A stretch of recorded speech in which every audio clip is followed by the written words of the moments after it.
Friends, welcome to secret of சமையல். இன்னைக்கு நம்ம பார்க்க போகிறது ஒரு பஞ்சாபி ஸ்டைலில் ஒரு எக் கறி. இந்த எக் கறி வந்து ரொம்ப செம்ம டேஸ்ட்டாக இருக்கும். சப்பாத்திக்கு, ரோட்டிக்கு, ரைஸ்க்கு எல்லாத்துக்குமே சூப்பரான காம்பினேஷனாக இருக்கும் இந்த எக் கிரேவி. நம்மளோட ரெகுலர் கிரேவிலேருந்து ரொம்ப ரொம்ப வித்தியாசமான ஒரு கிரேவி இது. சரி வாங்க, இப்போ இந்த டேஸ்டியான பஞ்சாபி எக் கறி எப்படி செய்யலாம் அப்படின்னு நம்ம பார்க்கலாம். நான் இன்னைக்கு 4 முட்டை எடுத்திருக்கேன். 4 முட்டை வேக வச்சு எடுத்து வச்சிருக்கேன் நல்லா. இப்போ இதில் வந்துட்டு நம்ம மஞ்சள் பொடி கொஞ்சமாக போட்டுக்கலாம். சும்மா ஒரு 2 பிஞ்ச் அளவுக்கு மஞ்சள் பொடி, 2 பிஞ்ச் அளவுக்கு சில்லி பவுடர் சேர்த்திக்கோங்க. கொஞ்சமாக உப்பு சேர்த்திக்கலாம். இதை வந்துட்டு இந்த முட்டையில் மிக்ஸ் பண்ணி வச்சுடுங்க. இப்போ ஒரு கப்பில் 4 டேபிள் ஸ்பூன் அளவுக்கு தயிர் எடுத்துருக்கிறேன். நல்லா கெட்டியான, நல்லா ஃப்ரெஷ்ஷான புது தயிர், இது புளிப்பு இல்லாத தயிர். இப்போ இதில் வந்துட்டு ஒரு 1/4 டீஸ்பூன் அளவுக்கு மஞ்சள் பொடி சேர்த்திக்கோங்க. இது கூட மிளகாய் பொடி நான் வந்துட்டு ஒரு 1/2 டீஸ்பூன் சேர்த்துறேன். நம்ம 2 பச்சை மிளகாவும் இதில் யூஸ் பண்ண போகிறோம். அதனால் மிளகாய் பொடி பார்த்து சேர்த்திக்கோங்க உங்கள் காரத்துக்கு தகுந்த அளவுக்கு. இது கூட ஒரு 1 டீஸ்பூன் அளவுக்கு மல்லித்தூள் சேர்த்திக்கலாம். கூட ஒரு 1/2 டீஸ்பூன் கரம் மசாலா பொடி.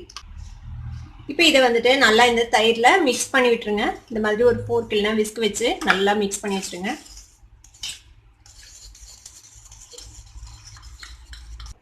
இது மாதிரி தயிரில் எல்லா மசாலாவும் நல்லா மிக்ஸ் பண்ணி ரெடி வச்சுடுங்க. வந்துட்டு நான் ஒரு பெரிய சைஸ் வெங்காயத்தை நல்லா பொடியாக சாப் பண்ணி வச்சுருக்கேன். இந்த மாதிரி வெட்டி வச்சுக்கோங்க. 2 பச்சை மிளகாய் அதையும் நல்லா பொடியாக வெட்டி வச்சுருக்கேன். இது வந்துட்டு இஞ்சி பூண்டு தட்டி வச்சுருக்கேன். நீங்கள் வந்துட்டு இஞ்சி பூண்டு பேஸ்ட்டாக போட வேணாம், இந்த மாதிரி தட்டி போடுங்க. தட்டி போடுறதுலையும் பேஸ்ட்டாக போடுறதுலையும் கண்டிப்பாக டேஸ்ட் வந்து டிஃபர் ஆகும். இதில் வந்துட்டு ஒரு முழு பூண்டு ப்ளஸ் ஒரு இன்ச் அளவுக்கு இஞ்சி துண்டு 2ஐயும் வந்துட்டு நறுக்கி போட்டு நல்லா இடிச்சு வச்சுருக்கேன். இது வந்துட்டு ஒரு பெரிய சைஸ் தக்காளியை இந்த மாதிரி மிக்சியில் 1-2 அடிச்சு வச்சுருக்கேன். ரொம்ப நைஸாக பேஸ்ட் பண்ண வேண்டாம், 1-2 இந்த மாதிரி அரைச்சி வச்சுக்கோங்க. இப்போ ஒரு பேன் அடுப்பில் வச்சுக்கோங்க. இதில் வந்துட்டு ஒரே 1 டீஸ்பூன் அளவுக்கு எண்ணெய். இப்போ இதில் நாம் கலந்து வச்சுருக்கிற இந்த முட்டையை போட்டு லைட்டாக ஃப்ரை பண்ணிக்கலாம். இந்த முட்டையை இந்த மாதிரி நல்லா பரட்டி விட்டு லேசாக ஒரு கோல்டன் கலர் வர வரைக்கும் இதை வறுத்து எடுத்துக்கோங்க.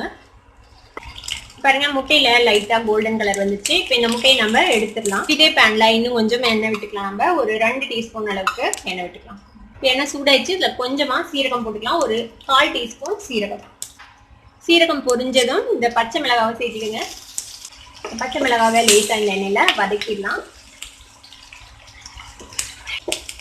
பச்சை மிளகாய் லைட்டாக வதங்கிச்சு. இப்போ நம்ம வெட்டி வச்சுருக்க இந்த வெங்காயத்தை சேர்த்துக்கலாம். இப்போ இந்த வெங்காயம் வதங்கிறதுக்காக கொஞ்சமாக உப்பு சேர்த்திக்கலாம். வெங்காயம் நல்லா வதங்கட்டும், அது வரைக்கும் நம்ம வெயிட் பண்ணலாம். வெங்காயம் நல்லா பொன்னிறமாக வதங்கிடுச்சு. இப்போ இதில் நம்ம க்ரஷ் பண்ணி வச்சுருக்க இந்த இஞ்சி பூண்டு சேர்த்திக்கலாம். இதையும் இதோட சேர்த்து வதக்கி விடுங்க. இதோட பச்சை வாசனை போகணும், அது வரைக்கும் வதக்கிக்கலாம். ஒரு 2 நிமிஷம் அப்படியே வதக்கி போகணும். இப்போ நம்மளோட இஞ்சி பூண்டு பேஸ்ட்டும் பச்சை வாசனை போயிடுச்சு. இப்போ நம்ம அரைச்சி வச்சுருக்க இந்த தக்காளியும் சேர்த்திக்கலாம். தக்காளியும் நல்லா வதங்கணும், ஏன்னா நம்ம பச்சையாக போட்டிருக்கோம், அதனால நல்லா வதங்கி எண்ணெய் பிரியணும், அது வரைக்கும் வதக்கிக்கோங்க. போட்ட தக்காளியும் நல்லா வதங்கிடுச்சு. பாருங்க, எண்ணெய் எல்லாம் பிரிஞ்சிடுச்சு, நல்லா சுருண்டு வதங்கிடுச்சு நம்மளோட தக்காளி. இப்போ நாம் கலந்து வச்சுருக்கிற இந்த தயிர் மிக்சர் இருக்குல்ல, அதை சேர்த்திக்கலாம். தயிர் மசாலாவில் கலந்ததை சேர்த்திங்க. ஒரு 1 டேபிள் ஸ்பூன் அளவுக்கு தண்ணி விட்டுருக்கேன். இந்த 1 டேபிள் ஸ்பூன் தண்ணியும் இதில் விட்டுடலாம். இதையும் நல்லா வதக்கிக்கோங்க. இது வந்து ஒரு 3 நிமிஷம் பக்கமாக வேகணும். இதுவும் தயிரும் நல்லா வெந்து இந்த மசாலாஸ்லாம் பச்சை வாசனை போய் எண்ணெய் பிரியணும், அது வரைக்கும் இதை வதக்கிக்கலாம். தயிர் சேர்த்துனதுக்கப்புறம் கைவிடாமல் கிளறுங்க, இல்லைன்னா தயிர் வந்து திரியாயிடும்.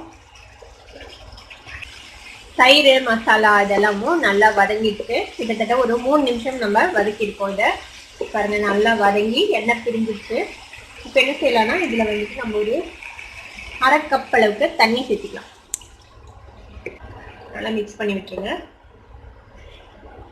இப்போ இந்த கிரேவிக்கு தேவையான அளவுக்கு உப்பு போட்டுக்கலாம். நம்ம ஆரம்பத்திலே கொஞ்சமாக உப்பு சேர்த்தணும் வெங்காயம் வதங்கும் போது, அது கணக்கில் வச்சு உப்பு போட்டுக்கோங்க தேவையான அளவுக்கு. இதை ஒரு லிட்டு போட்டு க்ளோஸ் பண்ணி நம்ம ஒரு 5 நிமிஷம் இப்படி வேக விடலாம். இந்த கிரேவி வெந்து கொஞ்சம் திக்காகட்டும். இப்போ ஒரு 5 நிமிஷம் நம்மளோட கிரேவி வெந்திருக்கு. ஓப்பன் பண்ணி பார்க்கலாம். பாருங்க, நல்லா எண்ணெய் பிரிஞ்சு நம்மளோட கிரேவி நல்லா திக்காயிடுச்சு. இப்போ நம்ம ஃப்ரை பண்ணி வச்சிருக்கிற இந்த முட்டையை வந்துட்டு இந்த கிரேவியில் சேர்த்திடலாம். நம்ம முட்டை போட்டு இன்னும் 2 நிமிஷம் குக் பண்ண போகிறோம், அதனால இன்னும் கொஞ்சம் தண்ணி சேர்த்திக்கலாம். கிரேவி கன்சிஸ்டன்சி வந்து உங்களுக்கு எப்படி வேணுமோ அந்த மாதிரி பார்த்துக்கோங்க. இது கொஞ்சம் செமி கிரேவியா தான் இருக்கும், கொஞ்சம் திக்கான ஒரு கிரேவியா தான் இருக்கும். நம்ம இன்னும் கொஞ்சம் தண்ணி விட்டுருக்கோம். இப்போ நம்ம இதை திருப்பியும் கொஞ்சம் நேரம் வேக விட போறோம். இன்னும் 2 நிமிஷம் இதை மூடி வச்சு வேக விட போறோம். இப்போ இது திருப்பியும் லிட்டு போட்டு க்ளோஸ் பண்ணி இன்னும் 2 நிமிஷம் விடலாம். ஒரு 2 நிமிஷம் வச்சு நம்ம முட்டையை போட்டு வச்சு ஓப்பன் பண்ணி பார்ப்போம். நம்மளோட கிரேவி ரெடி ஆயிடுச்சு. இன்னும் கொஞ்சம் கூட திக்காகணும், கிரேவி கொஞ்சம் திக்காகட்டும், அது வரைக்கும் வெயிட் பண்ணுவோம். இப்போ இதுக்குள்ள நம்ம ஒரு பிஞ்ச் அளவுக்கு இது வந்துட்டு கசூரி மேத்தி, காஞ்ச வெந்தய இலை, இதை வந்துட்டு மேலே போட்டுடலாம். இதே ஒரு மிக்ஸ் கொடுத்துடுங்க. இன்னொரு ஒரே 1 நிமிஷம் மட்டும் நம்ம மூடி வைப்போம். இன்னொரு 1 நிமிஷம் வெந்திருக்கு, நம்ம ஓப்பன் பண்ணி பார்க்கலாம். சூப்பரா எண்ணெய் பிரிஞ்சு நம்மளோட கிரேவி ரெடி ஆயிடுச்சு. இந்த பஞ்சாபி எக் கறி வந்துட்டு சப்பாத்திக்கு, ரோட்டிக்கு, நான்கு அதுக்கெல்லாம் ரொம்பவே சூப்பரா இருக்கும். இப்போ இதுக்கு மேல நம்ம கொஞ்சமா கொத்தமல்லி தழை போட்டுடலாம்.